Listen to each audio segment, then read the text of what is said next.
Welcome to Game of Leadership, the podcast for curious leaders. I'm Paula Eddy Wilcox, and today is the third episode with our wonderful guest who is talking about the pivotal moments that make them the leader they are today. I really hope you enjoy the episode. I can't wait to find out what's in store. Welcome to today's episode of Game of Leadership, a podcast for curious leaders. And today we have Emma Dechoux for the third time. Poor lady, glutton for punishment, I think. Lovely to have you back.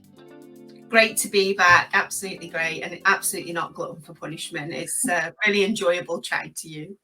Oh, super to hear. And if you haven't listened to the first two episodes, last week and the week before, that Emma has kindly recorded with us, please do go have a listen. There's lots of wisdom, lots of tips, and lots of fun shared at every turn, shall we say. So they're well worth a listen. And I know today is going to be more of the same fun entertainment ideas and fantastic tips for your leadership moving forwards. And of course, we all take different things from what we hear, much less all of our guests bring totally unique things. So, no two episodes are the same. And it's just lovely to have Emma, who's a real leadership expertise in her field, and heads up Inspired Learning, her own business, where she's supporting leaders to develop into their best selves and achieve results that they're looking for. So lovely to have you here again, Emma. Thank you. Thanks, Paula. Well, today we are going to be looking at the pivotal moments that make you who you are today, because, let's face it, leadership in its traditional sense, people automatically think, well, I'm a leader in a corporate job, if you like. They don't tend to think about that wider piece around leading ourselves in our lives first, and leading all these different roles we play as partner, parent, daughter, son, whatever it might be, never mind the job that we choose to have, whether that's employed in a corporate role or a smaller business, or whether that's an entrepreneurial role where we're running our own business, as we both are, or whether that's freelancing and consulting and doing bits of and pieces of associate work. There's so many ways to cut the picture of leadership, if that makes sense. So on that note, what is it? I'm so curious. What is it that makes you the leader that you are today, Emma? Well, you make a very good point there in terms of that, and I absolutely see it in all those different ways. And I think when I was thinking about pivotal moments for me, absolutely, I've got a couple to share, which first of all is about me as a leader, but from a personal level of when, I really took charge of my own life and my own destiny, knowing that I wasn't particularly happy doing what I was doing at the time as a job, and knowing that nobody's ever going to come and kind of land that job on your lap and go, there you go, you don't have to do any work for it whatsoever ever, but here's your career mapped out in front of you. And so if I'm not going to take charge and do that, nobody else is going to do that for me. And so absolutely, even at times when I've not managed people or, led people, you've got to be able to lead yourself. And I'm a big believer of that. So kind of the pivotal moment for me on that note was, and I mentioned this in the first episode that I did with you a couple of weeks back, was when I was a graphic designer, not particularly enjoying the job I was doing, confidence quite low, came across to people that didn't know me as probably quite shy. And I went to a body shop at home party that my friend was hosting. And I was sat there and enjoyed the evening and, enjoyed spending time with my friends, as we were probably about 10 or 15 of us there. But throughout the night, also just admiring the consultant, thinking, she looks like she's having a whale of a time. And, basically selling makeup, selling skincare products. I think I could do this. This looks like a lot of fun. And because I wasn't enjoying my day job, I thought, I think I'm going to start doing this as a bit of a hobby on the side in my evenings, like doing these body shop home parties. I was like, yeah, I can do it. I'm quite into this. So I had a very brief chat with the consultant at the end of the night, took her number and everything. And she said, give me a ring and we'll talk about it more. Anyway, long story short, decided to do it. I say long story short, this is going to be quite a long story. Nothing else, Emma. But just to fast forward a little bit, I decided to do it. And I can remember telling my friend who had the party, I've decided to do body shop parties myself. And she went off and told her mum, who knew me quite well. And she came back to me. She says, do you know what? I've told my mum that you're going to start doing body shop at home parties. And I was like, oh, yeah, what did she say? Like, really positive. And she says, my mum said, what, Emma Dechoux, doing body shop at home parties, talking in front of people. And when we're saying talking in front of people, we're talking about in someone's living room, 10 to 15 women who were just there having a few, glasses of wine and doing a bit of retail therapy. But that was how people perceived me. They're like, Emma Dechoux talking in front of people. Are you sure about this? And because that's how I came across and how, that lack of confidence. And so I'll never forget her mum saying that. And, fast forward now, years and years later, my biggest audience is probably about 400 in a room and probably about 1,000 online globally. So, and as much as I'm not to say that I don't get nervous these days, but it's very different nerves to back then. So I decided to do the party, and I can remember turning up to the party 45 minutes before I was due to go in to this first hostess's house.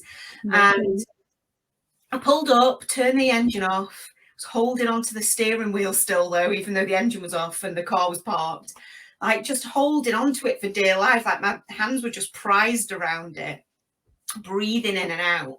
If anyone walked past, they probably would have thought I was kind of giving birth or something, because I was literally hyperventilating. I was just trying to get myself in this, and just trying to get rid of the nerves, which I now later learned that actually it's about embracing when you are nervous. It's about embracing them. Yeah. And I talk a lot about this when I talk about presentation skills and public speaking, what have you, because it's about knowing that actually it's a good thing that I've got those feelings, because I care and I want to do a good job. Absolutely with you on that. And just really blasé about it. Go, oh yeah, I'll say something and it'll work out somehow. That comes across to your audience. So, but at the time I was like, no, I don't like these feelings. I want to get rid of them. Anyway, I went in the house, I set up, and I was like so nervous. And I used to wear this kind of similar t-shirt to what I've got on today, black t-shirt, neck there with your sleeves. And for the first probably 4 months of me doing these parties, I would look in the mirror after and I'd have red all up my neck. I'd have red all like that out the bottom of the sleeves. To anybody that's listening on the podcast, I'm just pointing to my neck and my arms. But I'd have these red marks, all, just that nervous rash that a lot of people get. But that made me feel even more nervous sometimes, because I was focused on that and thought, it's always like, because I knew people were looking at it, that made me feel worse. But eventually I got used to it, and and by the end of it, I was one of the top salespeople in the area. I recruited my own team of 10 body shop consultants, became an area manager, and then went on to do the area manager role. It was a full-time role at Avon, as I mentioned in the first episode. And so the reason why this is a pivotal moment for me is because looking back on it now and, thinking about what I'd say to my 20-year-old self, I probably wasn't that much older than 20 at the time, is that, just go with it, because this is your moment to, I don't really like saying push yourself out of your comfort zone. I prefer to say this is your moment where you're growing, you're moving into that growth zone. and just keep at it, which I did keep at it anyway, but just to give my 20-year-old self that confidence of, it'll be okay, and you're going to go on to do so much more because of this moment. So I genuinely believe, or genuinely think, it's that sliding doors film, isn't it, that moment? If I hadn't have done those parties and really gone for it, I could have easily driven home that night when I was hanging onto the steering wheel for dear life. But I didn't. I kept on at it. And who knows what I would have been doing now if I hadn't have done that. So that's why that always sticks out for me as a pivotal moment. Oh, I really love that, Emma, and that sliding doors moment. You're absolutely right. And yeah, I know what you mean about the whole comfort zone analogy. What we're actually doing is getting people to feel more comfortable with discomfort and pushing through that fear to get into that growth and learning zone, if you want to talk about zones, so that they can develop and move forwards and they don't stand still. We talked about that in the previous episode. If you keep doing the same thing that initially was fun, it just doesn't become fun anymore. You don't see, you don't have the same joy and desire and inspiration that you got from it in the first place, because you're just doing the same thing over and over. So being able to encourage yourself, and I would say at this point, surround yourself with the right support that enables you to do that, then, you don't want to set yourself up for failure. You want to set yourself up for success. And those little, I talk about ridiculously small steps, so small you can't help but achieve them. So it's a win-win for you that you can celebrate along the way as you build towards the one thing that seems too big at the moment, but you keep taking those tiny steps forward. And then eventually you'll get to it and wonder how you didn't get there faster. Yeah, absolutely. Totally agree with that. Yeah, and I'm a big advocate for, taking little steps. It might seem quite overwhelming if you're looking at the end game. And so it's about how you work backwards from that, absolutely, and take those small steps. Yeah. And you did say you had another pivotal moment that you might want to share. Yeah, I think because that one is more from me personally and taking control of my life and being that type of leader, and I'm a big believer that, you don't need to be managing people to be a leader. Anyone can be a natural leader. But then I thought, okay, so what's a pivotal moment? And there's so many pivotal moments for me when I was a leader. I think every day is a school day when you're a leader. Leadership is a practice. It's not something that anybody will ever get to and go, do you know what? I've got nothing more to learn about human beings because they're so complex. And, as a leader, there'll be new people that you start to manage that you're like, I've never come across anybody like this before. And so, it's like going to the gym. It is a practice. There's always something to learn about being a leader. So lots of moments I look back on and think, yeah, I learned that at that point and I learned that. But the one I've kind of chose to share with you today is just a point where I came away from leading a team for about 5 to 6 years. So this is going back to when I was at Phones for You, and so I started off in the recruitment team, managing a small team, and then moved into the training team. And I talked a little bit about this in the first episode. And so when I was trainer, I didn't manage anybody at Phones for You. And my kind of leadership skills were the delegates in the room at that moment, where I was managing them and leading them. But in terms of day-to-day management of a team, I didn't do that for about 5 to 6 years. And moving into that management development consultant role, yes, I'd be going through content, but something I still to this day say to delegates is, you're going to learn just as much from each other as you will from me.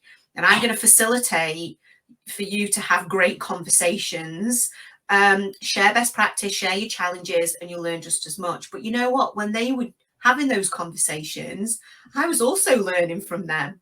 I might have been the trainer, but actually they were coming up with some great ideas. And I found myself some evenings where I'd had a really good day with some delegates, packing up for the day, and making my way home. I'm thinking, you know what? I'd love to lead a team again, because I've got so many I'm buzzing with ideas from this group today. Like, I'd love to be able to, lead a team again. And so that's when I moved back into the recruitment team and led a much bigger team.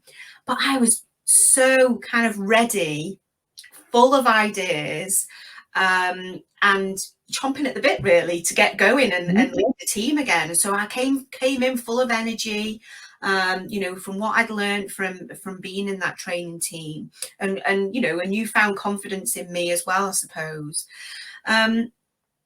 But the reason why I wanted to mention this as a pivotal moment is because for me, I really stepped up. When I look back at how I was as a leader those 5 or 6 years previous, I know that I went in a much better leader, after having that break. And now I'm not saying that everybody's got the opportunity to have a 5 to 6 year break, but I think in terms of what to take from this is to not feel that you are on your own. You can learn so much about being a leader from other people.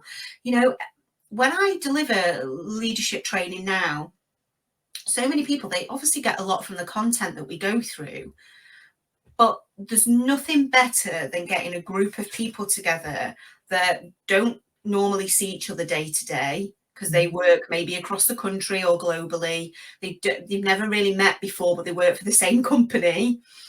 And putting them into, if it's virtual, putting them into breakout rooms, or if it's face to face in separate groups where they're chatting something through that I've given them to discuss. The learning that comes from that is so valuable. And, a lot of the time in the feedback, they'll say, it's been so great to network with other managers that I don't now feel on my own with all these challenges that I've got, or I've learned so many great things of things that they've said, well, this is what we do with our teams. Oh, do you not do that with your team? They're like, no. And then you can see them making lots of notes. And so what I'm saying here is that we only tend to do that when we're invited onto some training. But actually, how can you engineer something within your workplace? For those people that are listening that are in a workplace, is how can you do something where you get together as managers and just chat things through every now and again? Because there's so much learning to be done. But what happens is we go through challenging times, we tend to recoil and feel like we're on our own and try and deal with it all on our own. And it's not about that. It's about how can we collaborate, and how can we work with others, and coming back to that word fun again, have some fun with it as well, when you do get together as managers. So yeah, kind of key message from that is, learn from others, try new things, but don't try and do it all on your own. A big part of leadership is sharing those vulnerabilities. We're not, we tend to think that resilience is about putting a suit of armor on, not telling anybody that we're struggling, where actually that's not resilience at all. And we have this saying about having a stiff upper lip in this country in particular, and actually that has so many damaging effects, because you've got managers that are genuinely struggling, and potentially gets to the point where they're taking time off because their mental health has suffered from it. So yeah, so my key message to that is don't feel like you're on your own, and learn from other leaders, basically. Oh, definitely on the same page with that, Emma. I mean, goodness me, I always hear myself saying every day is a learning day. And I know it sounds cheesy, but the day that I stop learning from others, stop being curious, is the day that I should probably stop doing what I'm doing and stop trying to lead others, because that's not a great place for me anyway to be. And there is something in there about getting that, surrounding yourself with the right support, and something in knowing that you're in it together and that you can help and support each other. You're not alone in these challenges. You can pretty much bet that someone else across the wider team has come across something similar that's going to help. So that lovely mentoring piece comes in, where you can support each other, and don't wait for that sort of forced training opportunity, if you like, where, oh yes, we're putting 20 people on this particular leadership program because it seems like a good idea. If only you could start that peer learning and networking internally without ever having to have a training course reason to do it. Imagine what's possible for those teams. Just be amazing. It would. It would. Yeah. Fantastic. Well, as always, goodness me, we talked about some fantastic stuff again, Emma. Oh, what a pleasure to talk to you. And yeah, you've shared so much wisdom, and some of those golden nuggets we talked about in the earlier episodes that you'd hidden away in your pocket. Thank you so much for revealing some of those with us these past 3 episodes.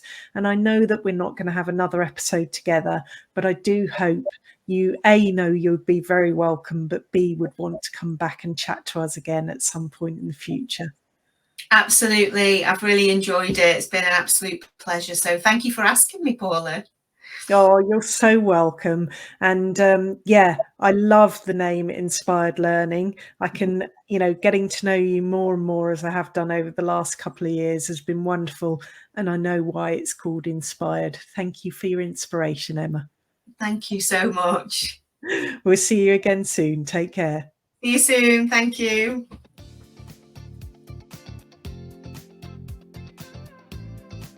Thank you for listening to Game of Leadership, the podcast for curious leaders. This has been the 3rd episode and final episode for a little while anyway, with our guest who shared their pivotal moments that make them the leader they are today. Again, I talk about uniqueness a lot. Every guest story and their pivotal moments, the challenges they faced, the issues they faced over the years to get to where they are now, and how they pulled themselves through all of that, makes them the leader they are today, and each one of those stories is unique and different. It's been an absolute pleasure to chat with them and see what that meant for them. Now, once again, it's your turn to reflect on what you've heard today, see what resonates for you, and think about what that might mean for your leadership moving forwards. I'm Paula Eddy Wilcox, and I look forward to welcoming you back next time on Game of Leadership, the podcast for curious leaders. Bye for now.